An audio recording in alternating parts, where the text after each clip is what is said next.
창세기 16장. 아브라함의 아내 사레는 아이를 낳지 못했습니다. 사레에게는 하갈이라고 하는 이집트인 여종이 있었습니다. 사레가 아브라함에게 말했습니다. 여호와께서는 내가 아이를 갖도록 허락지 아니하셨습니다. 그러니 내 여종과 잠자리를 같이 하십시오. 하갈의 몸을 빌려 아이를 가질 수 있을지도 모릅니다. 아브라함은 사레가 말한 대로 했습니다. 그때는 아브라함이 가나안에서 산 지 10년이 지난 해였습니다. 사레가 이집트인 몸종 하갈을 자기 남편 아브라함에게 주었습니다. 아브라함이 하갈과 잠자리를 같이 하자 하갈에게 아기가 생겼습니다. 하갈은 자신이 임신한 것을 알고는 자기 여주인 사레를 깔보았습니다. 그러자 사레가 아브라함에게 말했습니다. 내가 이 고통을 겪는 것은 당신 때문입니다. 나는 내 여종을 당신에게 주었습니다. 그런데 그 여자가 임신을 하더니 나를 깔보기 시작했습니다. 당신과 나 사이에 누가 옳은지 여호와께서 판단해 주시기 바랍니다. 아브라함이 사레에게 말했습니다. 하갈은 당신의 종이니 하갈에 대해서는 당신 마음대로 하시오. 사레가 하갈을 못살게 굴자 하갈은 집에서 도망쳤습니다. 여호와의 천사가 사막의 샘물 곁에 있는 하갈에게 나타났습니다. 그 샘물은 술로 가는 길가에 있었습니다. 천사가 말했습니다. 사레의 여종 하갈아, 어디서 와서 어디로 가는 길이냐? 하갈이 대답했습니다. 여주인 사레에게서 도망치는 길입니다. 여호와의 천사가 하갈에게 말했습니다. 네 여주인에게 돌아가서 그의 말을 잘 들어라. 여호와의 천사가 또 말했습니다. 내가 너에게 셀 수 없이 많은 자손을 주겠다. 천사가 또 말했습니다. 네 몸속에 아기가 있으니 이제 아들을 낳을 것이다. 아들을 낳으면 그 이름을 이스마엘이라 하여라. 이는 여호와께서 너희 부르짖는 소리를 들어주셨기 때문이다. 이스마엘은 들을 아기처럼 될 것이다. 그는 사람들을 대적할 것이며 사람들도 그를 대적할 것이다. 그는 자기의 모든 형제들과 마주 대하여 살 것이다. 하갈은 내가 정말로 하나님을 뵙고도 이렇게 살아있다니 라고 말하면서 자기에게 말씀하신 여호와를 나를 보시는 하나님이라고 불렀습니다. 그래서 그곳에 있는 샘물도 부엘라 헤로이라는 이름이 붙게 되었습니다. 그 샘물은 가데스와 베렛 사이에 있습니다. 하갈이 아브라함의 아들을 낳았습니다. 아브라함은 그 아들의 이름을 이스마엘이라고 지었습니다. 하갈이 이스마엘을 낳았을 때 아브라함의 나이는 86살이었습니다. 창세기 17장. 아브라함이 99살이 되었을 때에 여호와께서 아브라함에게 나타나셔서 말씀하셨습니다. 나는 전능한 하나님이다. 내 말에 복종하여 올바르게 살아라. 내가 너와 언약을 세워 너에게 수없이 많은 자손을 주겠다. 아브라함이 땅에 엎드려 절하자 하나님께서 아브라함에게 말씀하셨습니다. 이것은 내가 너와 세우는 언약이다. 너는 여러 나라의 조상이 될 것이다. 내가 너를 여러 나라의 조상으로 만들었으니 이제부터 너의 이름은 아브라함이 아니라 아브라함이 될 것이다. 내가 너에게 많은 자손을 줄 것이다. 너를 여러 나라들 위에 세우리니 너에게서 왕들이 나올 것이다. 내가 너에게 언약을 세울 텐데 이 언약은 지금부터 내가 너와 네 모든 자손에게 세우는 언약이다. 나는 네 하나님이 되며 네 모든 자손의 하나님이 될 것이다. 너는 지금 이 가나안 땅에서 나그네로 살고 있다. 그러나 내가 이 땅 전체를 너와 네 자손에게 영원히 주며 나는 네 자손의 하나님이 되어주겠다. 하나님이 또 아브라함에게 말씀하셨습니다. 너와 네 자손은 지금부터 이 언약을 지켜야 한다. 너희 가운데 남자는 모두 할례를 받아라. 이것은 너와 네 자손과 세우는 내 언약이니 너는 이 언약을 지켜야 한다. 남자의 양피를 베어라. 이것이 나와 너희 사이에 세운 언약의 표시가 될 것이다. 지금부터 남자아이는 태어난 지 8일 만에 할례를 받을 것이다. 너희 집에서 태어난 종과 너희가 너희 자손이 아닌 외국 사람에게서 돈을 주고 산 사람도 할례를 받아야 한다. 너희 집에서 태어난 종과 너희 돈으로 산 종이 다 할례를 받아야 한다. 그래야만 너희 살 속에 새겨진 내 언약이 영원한 언약이 될 것이다. 할례 받지 않은 남자는 내 언약을 어긴 것이므로 내 백성 가운데서 제외될 것이다. 하나님께서 아브라함에게 말씀하셨습니다. 너는 네 아내의 이름을 사레라고 부르지 말고 이제부터는 사라라고 하여라. 내가 사라에게 복을 주어 너를 위해 아들을 낳게 할 것이다. 또 내가 사라에게 복을 줄 것이니 사라는 여러 나라의 어머니가 되며 여러 나라의 왕들이 사라에게서 나올 것이다. 아브라함은 얼굴을 땅에 대고 엎드린 채 웃으며 마음으로 혼잣말을 했습니다. 어떻게 100살이나 먹은 사람이 아기를 낳을 수 있을까? 사라는 나이가 90살인데 어떻게 아기를 낳을 수 있을까? 아브라함이 하나님께 말했습니다. 이스마엘이나 하나님께 복을 받으며 살기를 바랍니다. 하나님께서 말씀하셨습니다. 아니다. 네 아내 사라가 아들을 낳을 것이니 아들을 낳으면 그 이름을 이삭이라고 하여라.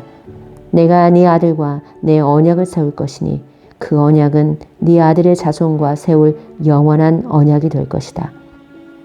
네가 이스마엘에 대해 한 말은 내가 다 들었다. 이스마엘에게도 내가 복을 주어 그에게 많은 자손과 후손이 있게 하며 번성하게 할 것이다. 이스마엘은 큰 지도자 12명의 아버지가 되고 큰 나라를 이룰 것이다. 그러나 나는 내 언약을 이삭과 세운다. 이삭은 사라가 내년 이맘때쯤 낳을 것이다. 하나님께서는 아브라함과 말씀을 나누신 뒤 아브라함을 떠나 하늘로 올라가셨습니다. 아브라함은 이스마엘을 비롯해 자기 집에서 태어난 모든 남자를 불러 모았습니다. 또 돈을 주고 산 종들도 불러 모았습니다. 그날의 아브라함은 하나님께서 말씀하신 대로 자기 집의 모든 남자에게 할례를 베풀었습니다. 아브라함이 할례를 받은 때의 나이는 99살이었으며 아브라함의 아들 이스마엘이 할례를 받은 때의 나이는 13살이었습니다. 아브라함과 그의 아들 이스마엘은 같은 날에 할례를 받았습니다. 그리고 아브라함의 집에 있던 모든 남자들도 같은 날에 할례를 받았습니다. 아브라함의 집에서 태어난 종과 다른 나라 사람에게서 돈을 주고 산 종들도 다 할례를 받았습니다. 창세기 18장. 여호와께서 마므레의 커다란 나무들 가까운 곳에서 아브라함에게 다시 나타나셨습니다. 그때의 아브라함은 자기 장막 문에 앉아 있었습니다. 그때는 가장 더운 한낮이었습니다. 아브라함이 눈을 들어보니 세 사람이 자기 가까이에 서 있었습니다. 아브라함은 그들을 보고 자기 장막에서 달려나와 땅에 엎드려 그들을 맞이했습니다. 아브라함이 말했습니다. 내 주여, 저를 좋게 여기신다면 주의 종 곁을 그냥 지나가지 마십시오. 제가 여러분 모두의 발 씻을 물을 가지고 올 테니 발을 씻으신 뒤에 나무 아래에서 좀 쉬십시오. 제가 음식을 조금 가져올 테니 드시고 기운을 차리신 다음에 다시 길을 떠나도록 하십시오. 그들이 말했습니다. 좋소, 당신 말대로 하겠소. 아브라함이 급히 장막으로 달려가 사라에게 말했습니다. 빨리 밀가루 3스아를 반죽해서 빵을 만드시오. 그리고 아브라함은 짐승들이 있는 곳으로 달려가 아주 좋은 송아지 한 마리를 끌어다가 종에게 주었습니다. 종은 급히 그 송아지를 잡아서 요리를 했습니다. 아브라함은 그들에게 송아지 요리와 버터와 우유를 대접했습니다.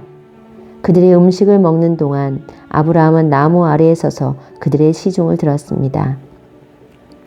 그들이 아브라함에게 물었습니다. 당신 아내 사라는 어디에 있소? 저기 장막 안에 있습니다. 아브라함이 대답했습니다. 그때 주께서 말씀하셨습니다. 내년 이맘때에 내가 반드시 너를 찾아올 것이다. 그때에는 네 아내 사라에게 아들이 생길 것이다. 그때 사라는 장막 문간에서 그 말을 들었습니다. 아브라함과 사라는 나이가 매우 많았습니다. 사라는 아기를 가질 수 있는 나이가 지나버린 후였습니다.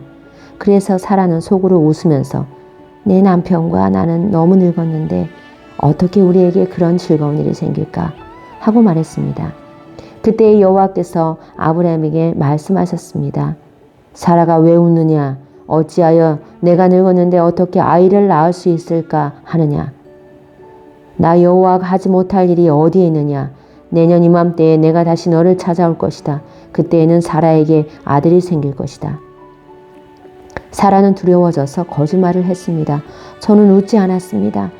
그러자 주께서 말씀하셨습니다. 아니다. 너는 웃었다. 그 사람들은 거기를 떠나 소돔을 향했습니다. 아브라함은 그들을 배웅하기 위해 얼마쯤 그들과 같이 걸었습니다.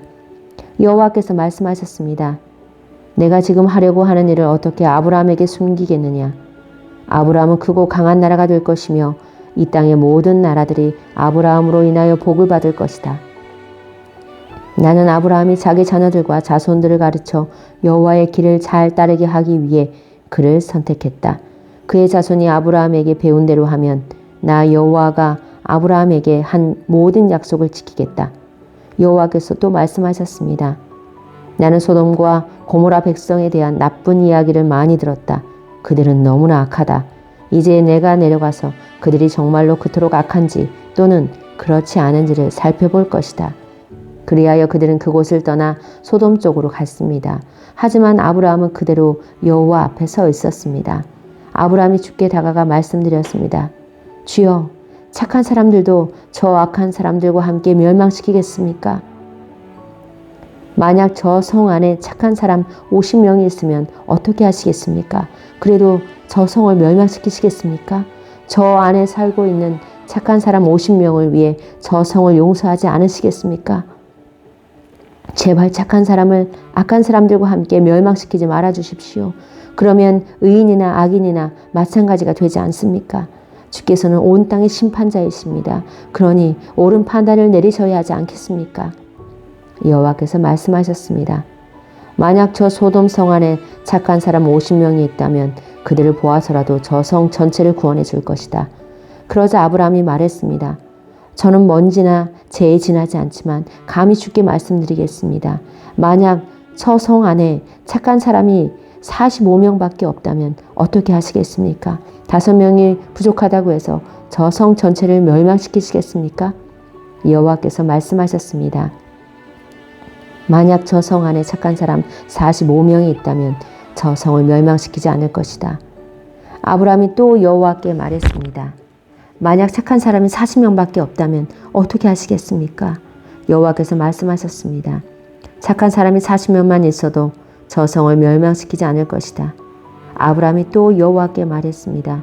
주여, 노하지 마시고 제가 드리는 말씀을 들어주십시오. 만약 저 성 안에 착한 사람이 30명밖에 없다면 어떻게 하시겠습니까? 주께서 말씀하셨습니다. 착한 사람이 30명만 있어도 저 성을 멸망시키지 않을 것이다. 아브라함이 또 여호와께 말했습니다. 감히 주께 말씀드립니다. 만약 착한 사람이 20명 있다면 어떻게 하시겠습니까? 여호와께서 말씀하셨습니다. 착한 사람이 20명만 있어도 저 성을 멸망시키지 않을 것이다. 아브라함이 또 여호와께 말했습니다. 주여, 노하지 마시고 마지막으로 한 번만 더 말씀드리게 해주십시오. 만약 10명이 있으면 어떻게 하시겠습니까? 여호와께서 말씀하셨습니다. 착한 사람이 10명만 있어도 저 성을 멸망시키지 않을 것이다. 여호와께서는 아브라함과 말씀을 마치신 뒤에 그곳을 떠나셨습니다. 아브라함도 자기 집으로 돌아갔습니다.